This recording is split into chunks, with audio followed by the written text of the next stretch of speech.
되어라. 아멘. 주일날 저희들이 2025년부터는 창세기를 강의하고 있습니다. 창세기는 우리의 삶에 참 중요한 삶의 원리를 제공합니다.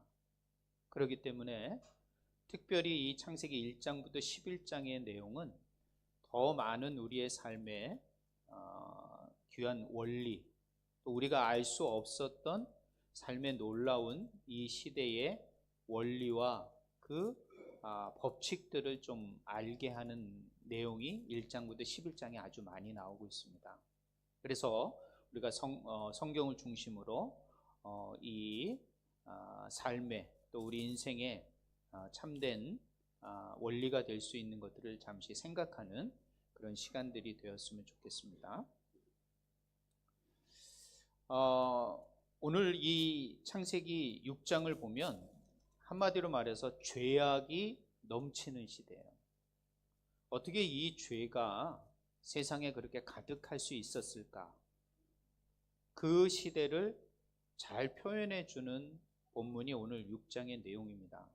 그러나 죄악이 많이 있을수록 사실은 은혜가 있습니다. 죄악이 있을수록 은혜가 있다는 거예요.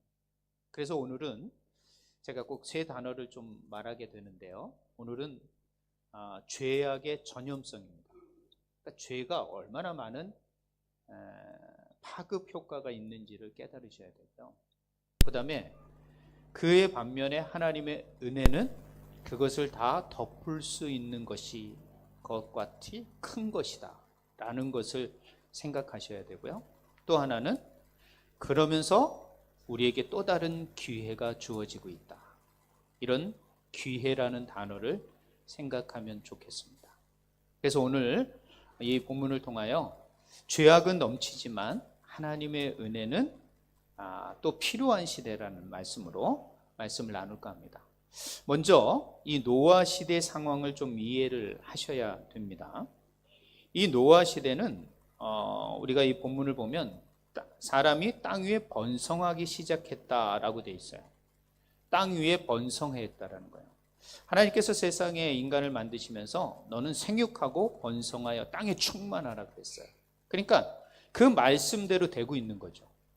아무리 그 사람들이 죄를 짓고 또 세상의 문명이 발달하고 하나님과 멀리 있는 사람일지라도 하나님은 세상을 번성하게 하셨어요. 그것이 하나님의 인류를 향하신 하나님의 마음입니다.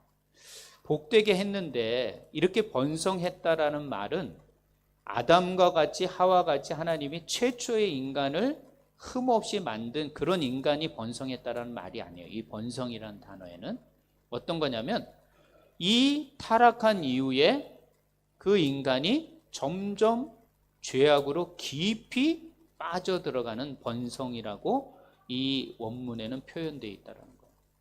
그러니까 깨끗함이 번성되는 게 아니라 인간이 많아지면 많아질수록 그 죄악이 점점 더 어떻게 돼요? 깊은 수렁 속으로 빠져가고 있는 그런 상태. 그것이 바로 노아 시대의 상태였다는 것이죠. 그리고 또 이 사람의 아들들과 이 하나님의 딸들이 결혼을 했다 이런 말이 나와요. 자, 이 말은 뭐냐면은 결혼을 했다라는 말은 어떤 거죠? 정식적으로 혼례 관계를 이루었다라는 거예요. 그러니까 힘 있는 사람이 이쁜 여자를 보쌈하듯이 데리고 와서 사는 그런 시대가 아니에요. 서로 양가 지방 가운데 서로 이야기하고 계약을 하고 예절을 짜서 결혼을 하는 것을 말하는 겁니다. 그러니까 평범한 일상의 결혼들이 이루어졌는데, 자, 그렇게 결혼을 했을 때 경건한 사람들이 경건치 않은 사람들과 결혼하는 관계가 됐다는 거예요. 그러면 어떻게 되죠? 사람들이 경건해질 것 같죠? 근데 여러분 한번 주변에 살펴보세요. 믿는 사람과 믿지 않는 사람하고 결혼해보면 어느 쪽으로 보통 갑니까? 믿는 쪽으로 가는 것보다는 믿지 않는 쪽으로 가는 쪽이 좀 많이 있습니다, 사실. 그거에 또 많은 사람들이 동조한다면 더더욱 그렇거든요. 그만큼 노아 시대 때는 경건치 않은 사람 쪽으로 영적인 흐름이 흘러가고 있었다라는 표현이 저 표현이라는 거예요. 그러니까 이 노아 시대는 경건한 사람도 있었는데 점점 경건치 않은 사람들과 결혼하면서 경건치 않은 방향 쪽으로 깊은 수렁의 과정으로 가고 있었다.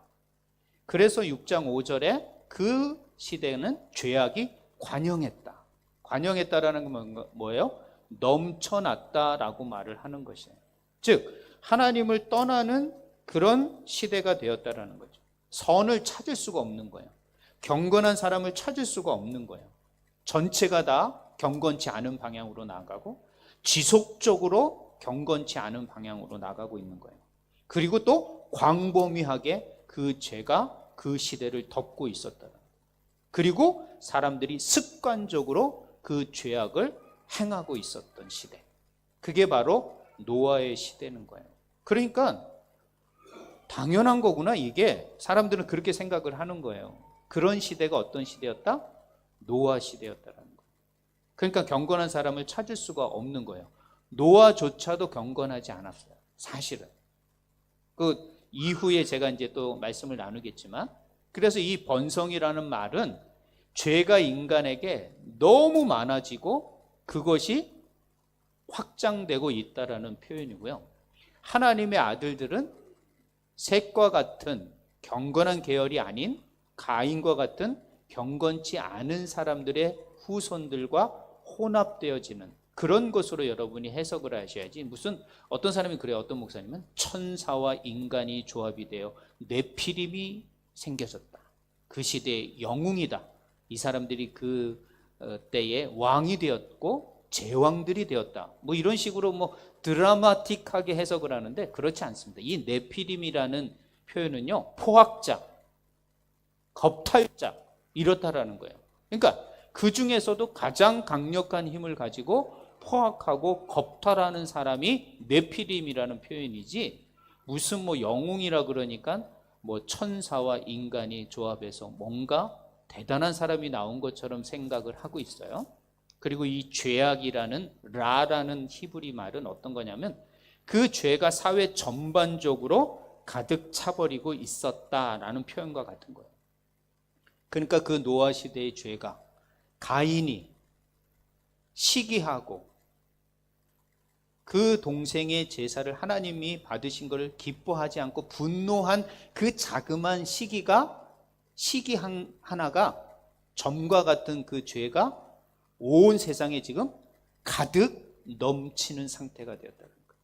그 조그만 죄가 인간을 이렇게 엄청난 악한 세상으로 만들어버리는 거죠. 그러니까 사람이 어떻게 돼요?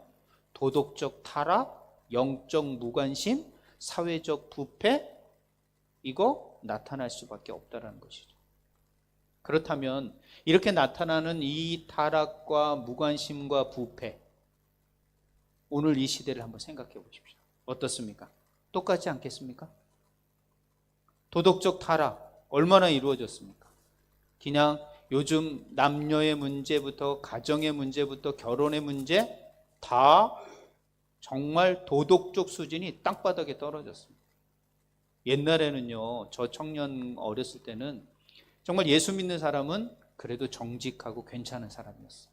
그래서 안 믿는 사람은 되도록이면 야, 믿는 사람과 결혼하라는 거 다 추천하고 반대하지 않았어요. 근데 요즘은요, 믿는 사람하고 결혼한다 그러면 일단 반대하고 보는 거야. 왜? 똑같다라는 거죠. 똑같기는 더 못할 수도 있다라고 생각을 할 정도로 도덕적 수준이 떨어져 있는 상태입니다. 믿는 사람이 그 정도인데 믿지 않는 사람은 어떻겠어요? 그리고 영적 무관심? 여러분, 누가 매주 예배에 목숨을 겁니까? 오늘도 사실은 어떻게 주일 아침에 다들 이런저런 사정으로 나 못 온다고 연락이 오는 거야. 제가 그 말을 카톡을 안 봐야 돼. 그래서 아침에 안 봐야 되는데 자꾸 그 카톡을 보게 되잖아요. 그럼 내 마음이 자꾸 저쪽에 가 있는 거야. 핸드폰 저기 있는데 다 저쪽에 가 있는 거야. 여기 가 있어야 되는데 저기 가 있는 거야.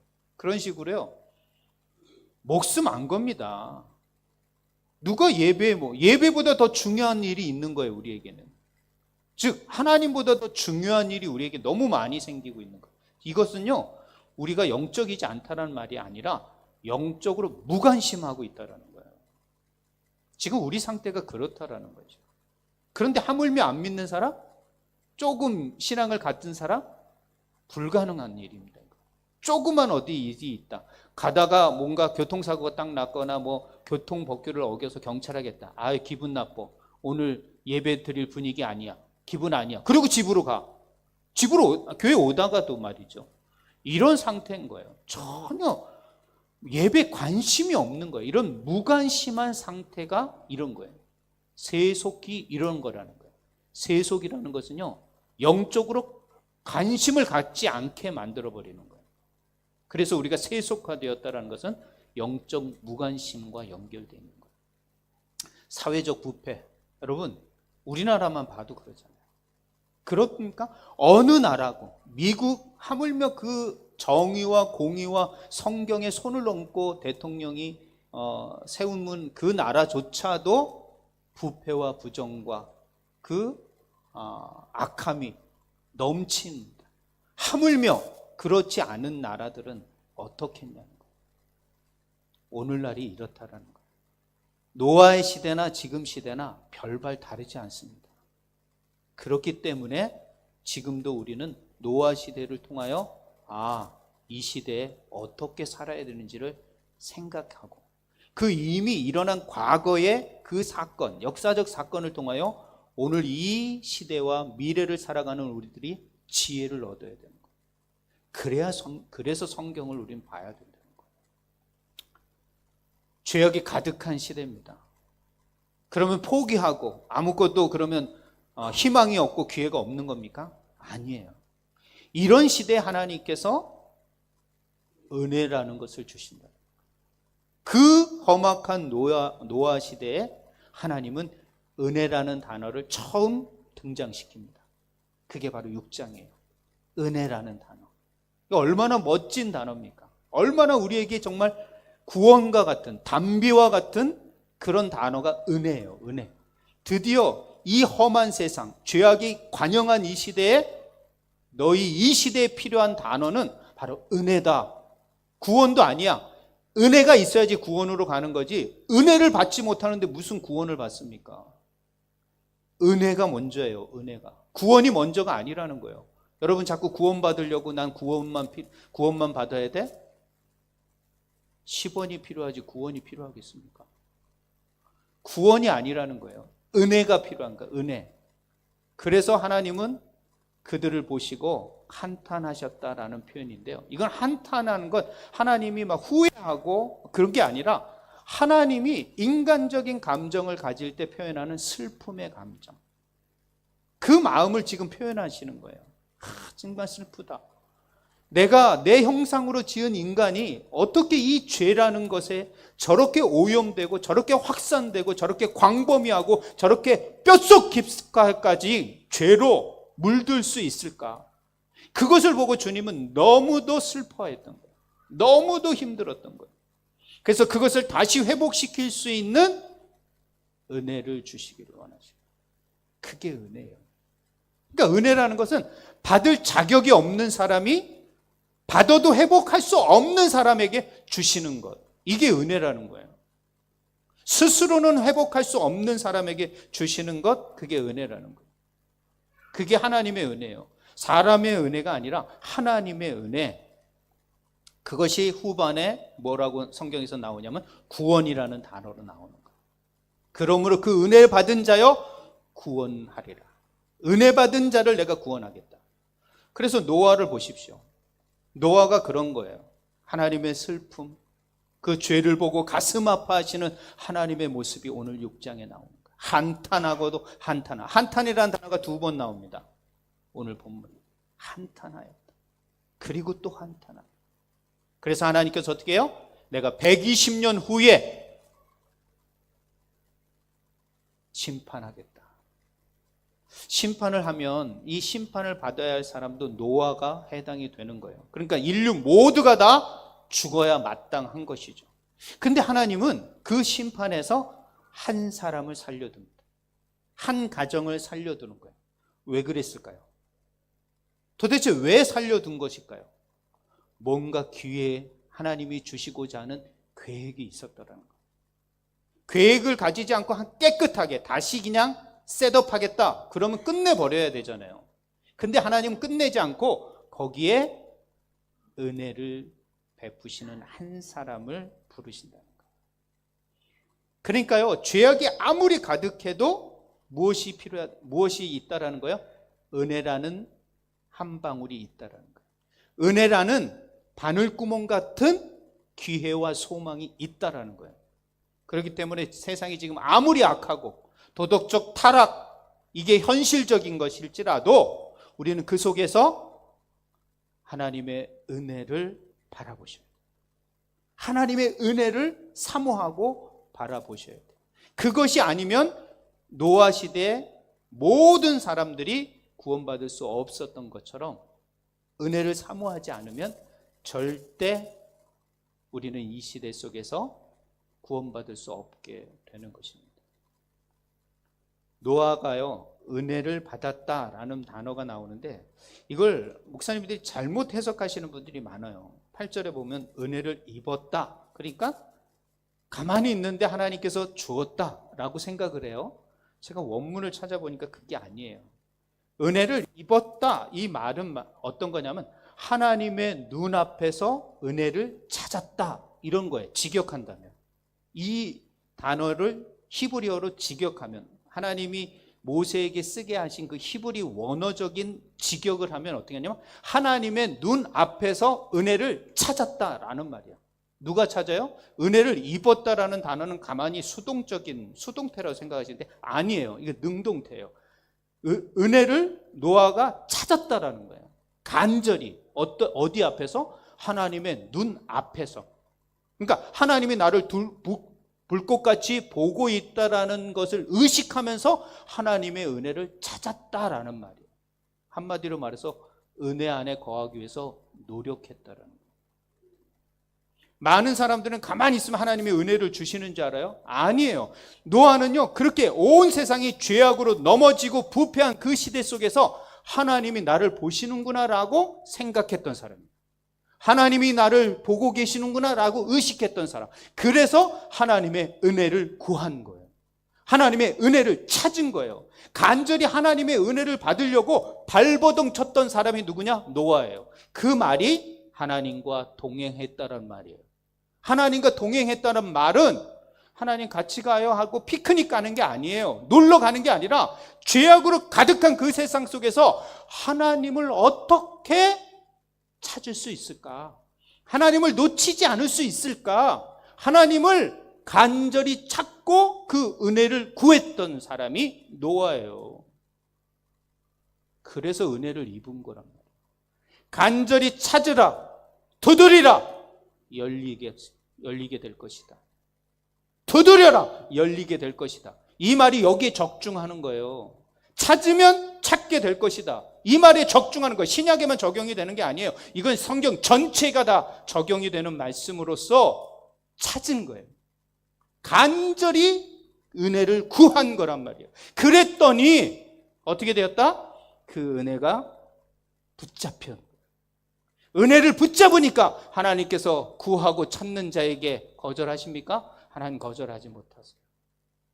그게 하나님인 거예요. 하나님의 것을 간절히 찾는 자에게 반드시 주신다라는 거예요. 그러니까 하나님이 무엇을 가지고 있는지, 하나님이 무엇을 기뻐하시는지, 하나님이 무엇을 주길 원하시는지 알아야 되는 거예요. 그래서 알 때 우리는 구할 수 있게 되고, 그것을 구할 때 하나님은 마음껏 철철 넘치도록 우리에게 주실 수 있다라는 것이에요. 그러니까 노아는 그 경건한 사람마저도 무너지는 그 시대에 은혜를 구했다.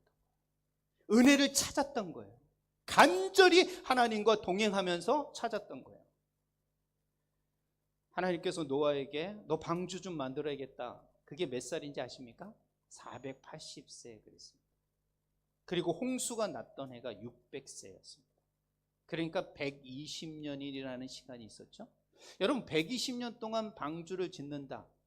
긴 시간입니까? 안 긴 시간입니까? 긴 시간이죠. 120년 동안 방주 하나 못 만듭니까? 아무리 그거 크더라도 만들 수 있습니다. 그 당시에 노동력이 얼마나 많았겠습니까? 그리고 노아는 부자였습니다. 하나님께서 부를 주셨어요. 부자였고 족장이었어요. 그렇기 때문에 많은 사람을 거느릴 수 있고 많은 사람을 사용할 수 있었어요.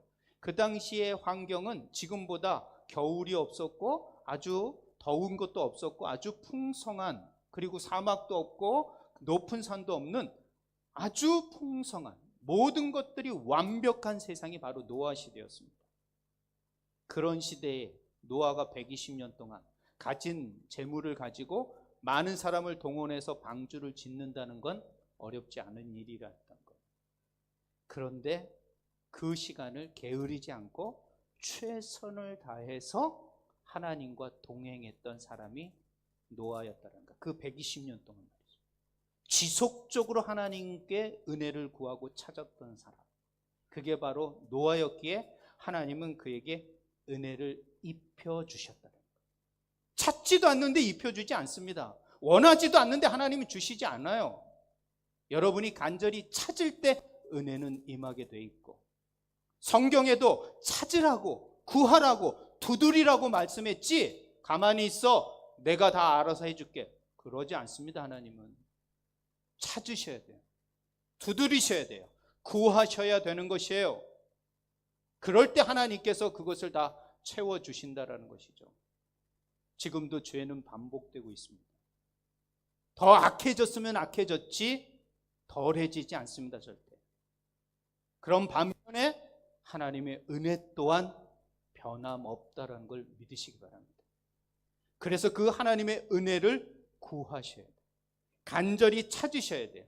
그것을 갈급하셔야 돼요. 그래야만이 하나님의 은혜가 여러분 가운데 입혀지는 거예요. 여기서 하나의 중요한 원리를 가르쳐 드릴게요. 노아 시대는 예수님이 오시지 않았어요. 그래서 하나님의 은혜를 구한 자에게 주셨지만 이제는 예수 그리스도가 오심으로 말미암아 예수 그리스도의 십자가의 믿음이 있는 자에게만 하나님의 은혜를 입혀지는 거예요. 예수 그리스도를 향한 믿음으로 간구하고 붙들고 그것을 의지하지 않으면 절대 하나님의 은혜를 입을 수가 없다라는 거예요. 은혜를 입지 않는 자는 구원받을 수 없는 거예요. 왜? 노아가 하나님 앞에 그 모든 세상이 다 멸망하고 죽고 노아만 살아남았나? 그것은 바로 그가 하나님의 은혜를 입었기 때문에, 그리고 그 은혜를 찾고 붙들었기 때문에, 붙잡았기 때문에 그렇단 말이에요. 지금도 예수 그리스도를 붙잡으셔야 됩니다. 예수 그리스도의 십자가가 내 삶의 유일한 구원의 은혜의 통로임을 붙드셔야 돼요. 붙들지 않는 자에게 은혜가 입혀질 수 없습니다. 은혜가 입혀지지 않는 자는 절대 구원받을 수 없습니다. 이게 오늘 노아의 이 말씀을 통해서 우리에게 말씀해 주십니다. 이제는 물로 심판하지 않는다. 그러나 불로 심판할 것이다. 하나님께서 어떻게 그 수많은 수억 명의 사람들을 다 죽일 수 있을까? 죄는 심판받을 수밖에 없기 때문에. 이것을 역사에서 보여주신 하나님은 반드시 하나님의 말씀대로 또다시 불의 심판이 있을 거라는 거예요. 그때도 동일한 원리로 은혜를 입은 자만이 구원받을 수 있다는 거예요. 그 심판으로부터 피할 수 있다는 거예요. 구원받을 수 있는데 그 구원의 통로가 뭐냐? 노아 시대는 방주였지만 그 방주와 같은 예수 그리스도를 향한 믿음을 구하고 붙들고 그 믿음으로 일평생을 동행하는 삶을 살지 않는다면 하나님의 은혜를 입을 수 없다. 은혜를 입지 못하면 우리는 절대 구원받을 수 없습니다. 제가 여러분을 사실 목회하면서 여러분 한 사람 한 사람도 떨어지지 않고 구원받는 게 저의 첫 번째 목적입니다. 목표입니다, 사실. 그리고 이 땅에서 잘 되는 게 두 번째입니다. 이 땅에서 잘 되는 게 첫 번째가 아닙니다, 사실. 여러분이 잘 되면 더 좋지만 더 중요한 우선적인 것, 바로 구원받는 걸 잃어버리고 다른 걸 얻으면 아무 소용이 없습니다. 그렇기 때문에 제가 말씀을 이렇게 드리는 겁니다. 그럼 어떻게 우리가 살아야 될까요? 이렇게 도덕적 타락과 영적 무관심과 사회적 부패 앞에서 우리는 어떻게 살아야 할까요? 저는 먼저 세상과 타협하지 않았으면 좋겠습니다. 영적으로 무장하는 것입니다. 타협하는 순간 우리는 영적으로 무너질 수밖에 없습니다. 내 것을 내려놓을 수밖에 없는 거예요. 가장 소중한 것을 내려놓을 수밖에 없어요. 타협하는 순간, 양보하는 순간 우리는 내려놓을 수밖에 없어요. 그러나 영적인 것만은, 이 구원받는 것만큼은, 이 믿음만큼은, 신앙만큼은 타협의 대상이 될 수 없다라는 것이죠. 그러니까 어떤 것과 비교하지 마세요. 내가 이거 신앙을 자꾸, 내가 언젠가 말씀드렸죠. 신앙을 가지고 타협하는 사람이 있어요. 그러시면 안 돼요. 신앙은 타협의 대상이 아닌 거예요. 이건 절대적인 우리의 경외의 대상이지, 이게 내가 이 세상을 살아가는데 타협의 대상이 되는 순간 그건 무관심한 거예요. 그건 영적으로 무능한 상태라는 것을 기억하셔야 돼요. 그리고 두 번째는 말씀에 순종하셔야 돼요. 말씀 외에는 사실 우리를 인도하는 게 없습니다. 그래서 말씀에 순종하셔야 돼요. 그리고 노아처럼 하나님의 은혜를 사모하셔야 돼요. 하나님의 은혜를 붙잡으셔야 됩니다. 그러지 않고서는 사실 이 세상을 승리해 갈 수가 없습니다. 마지막에 구원받을 수 있다는 확답을 얻을 수가 없습니다. 하나님의 은혜가 있어야 된다는 거예요. 은혜가 없으면 안 되는 거예요. 그러므로 마지막으로 결론적으로 하나님의 은혜로 살아야 되는데, 죄악의 현실을 인식하셔야 돼요. 지금은 죄악의 상태구나. 이 죄악이 노아 시대보다 더 크면 컸지 결코 만만하지 않은 세계에 나는 살고 있다라는 인식을 하셔야 돼요. 그래서 하나님의 은혜가 절실히 필요하다라는 필요성을 느끼셔야 돼요. 이것을 인식 못하면 우리는 그냥 좋은 게 좋은 거고 다 그냥 넘어가는 것이죠. 그리고 하나님의 은혜가 있음을, 그 은혜를 구하는 자에게 반드시 하나님께서 더 주신다라는 신뢰, 믿음이 있으셔야 돼요. 하나님의 은혜가 반드시 이 시대 속에서도 구하는 자에게 주신다라는 것을 아셔야 돼요. 그러므로 마지막으로 노아가 살았던 것처럼 하나님 눈앞에 서 있는 것과 같이 적극적인 믿음의 삶을 살아가셔야 돼요. 능동적이고 적극적으로 사셔야 돼요. 그냥 대강 흉내만 내는 것이 아니라 정말 하나님이 나를 보고 계시는 것처럼 하나님의 눈앞에서 하나님의 시각으로 이 땅을 살아내는 그런 삶을 살아가셔야 돼요. 그러면서 하나님의 은혜를 구하셔야 돼요. 예수 그리스도를 믿고 신뢰하고 구하고 붙드셔야 돼요. 그것만이 방주로 들어가는 노아의 가족처럼 우리가 예수 그리스도의 은혜 안으로 들어가셔야 돼요. 그래야만이 그 은혜를 입은 자만이 우리가 이 땅에서 살아갈 수 있습니다. 사랑하는 주 안의 성도 여러분, 2025년 만만치 않은 한 해가 될 것입니다. 노아 시대보다 더 완악한 시대가 될 수도 있습니다. 그러나 그 가운데 반드시 하나님의 은혜가 있음을 믿고 우리는 그 은혜를 구하고 붙잡으셔야 됩니다. 노아가 120년 동안 방주를 만들면서 어떤 소리를 들었을까요? 홍수가 있겠느냐? 이런 얘기 한 번쯤 안 들었을까요? 들었을 거예요. 그렇게 좋은 세상에 사는데 홍수가 있겠느냐? 사람들이 그랬을 거예요. 근데 홍수는 왔습니다. 오늘날 사람은 또다시 이렇게 말합니다. 주의 재림이 오겠느냐? 이렇게 묻고 있습니다, 우리한테. 우리는 그때 글쎄 잘 모르겠네. 아니죠.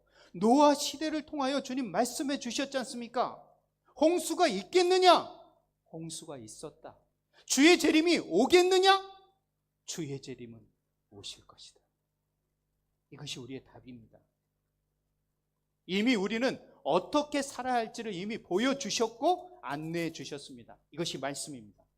이 말씀대로 이 한 해를 죄악에 관영하고 우리의 생각대로 살 수 없는 시대일지라도 다시 하나님의 은혜, 담비와 같은 그 은혜가 있음을 구하고 그것을 붙잡기 위해서 우리는 능동적이고 적극적으로 정말 믿음으로 올 한 해를 걸어가셔야 합니다. 하나님의 은혜를 붙잡는, 죄악이 있는 가운데는 반드시 하나님의 은혜도 있다는 것을 기억하시고 그 은혜를 붙들어 정말 놀라운 구원의 반열에 우리 모든 주 안의 성도들이 함께 동참하는 그 큰 은혜가 있으시기를 주님의 이름으로 축복합니다. 기도하시겠습니다. 하나님 감사합니다. 오늘도 저희들을 불러주셔서 주의 말씀을 통하여 이 시대를 바라보게 하시고 이 시대 속에서 믿는 자들이 어떻게 구원을 바라보며 살아가야 할지를 깨닫게 하심을 감사합니다. 노아 시대에 하나님, 온 인류가 범죄하여 주님 앞에 심판받기에 마땅하지만 그 가운데 하나님의 은혜를 붙잡고 갈급했던 노아에게 은혜를 입으셔서 그에게 방주를 구하게 만들게 하시고 그 방주를 통하여 구원받게 하시고 그 노아의 후손을 통하여 또다시 하나님의 놀라운 귀한 인류를 번성케 하여 주심을 감사합니다. 그러나 이 시대에 그 인류가 또다시 하나님 앞에 범죄하며 하나님을 모른다 말하는 사람들이 더 많아진 시대가 되어버렸습니다. 다시 주님이 오시는 그 날을 우리 경건한 주의 백성들이 기다리며 더 적극적이고 능동적인 우리의 은혜의 삶을 살고자 원합니다. 2025년 우리가 세상에 벗하지 않고 세상과 타협하지 않고 하나님의 은혜를 구하는 한 해가 될 수 있게 하여 주시옵소서. 간절히 구하고 찾고 두드리는 자에게 하나님께서 주신다고 말씀하셨사오니 노아를 구원하신 하나님의 구원이 오늘 하나님 앞에 은혜를 구하며 구원을 사모하는 우리 모든 하나님의 백성들에게 임하게 하여 주시옵소서. 우리의 삶 가운데 은혜의 삶으로 인도하여 주실 것을 믿고 감사드리오며 예수님의 이름, 다시 오실 예수 그리스도의 이름으로 기도드렸사옵나이다. 아멘. 네, 이 시간 우리 찬송가 208장 부르시면서 준비하신 예물 드리시기